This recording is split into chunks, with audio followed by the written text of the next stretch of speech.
Is-26 il-laqgħa ġenerali annwali tal-Ajruport Internazzjonali ta' Malta immarkat sena mimlija suċċessi. Għall-Ajruport l-2017 fissret il-wasla rekord ta' 6 miljun passiġġier, żieda ta' aktar minn miljun fuq is-sena ta' qabel. Is-sena li għaddiet rat ukoll l-akbar dħul fl-istorja tal-Ajruport, dak ta' 82 miljun euro. Barra minn hekk, l-Ajruport irreġistra profitti rekord ta' 24 miljun. Fl-2017 kien hemm ukoll investiment ta' 12 miljun euro fit-terminal li sarraf fit 8 check-in desks ġodda, sala ġdida tal-lavallett, sistema ta' screening ġdida u observation deck tal-ogħla livell.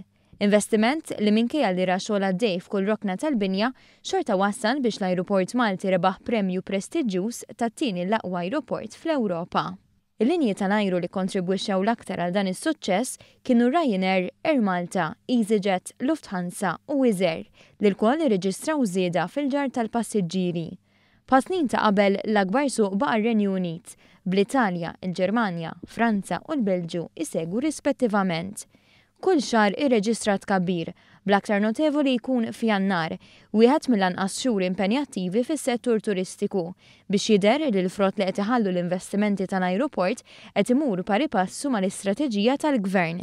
L-investiment ta' 12 miljun fl-2017 mhuwiex proġett iżolat.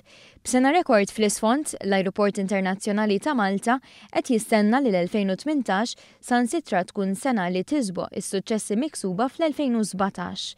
Bi proġett ambizzjuż ta' 100 miljun euro qed ikun ppjanat li jsir xogħol fuq parkett ġdid, Sky Parks 2 u lukanda b'madwar 100 kamra tefa' ta' ġebla l-bogħod mill-Ajruport.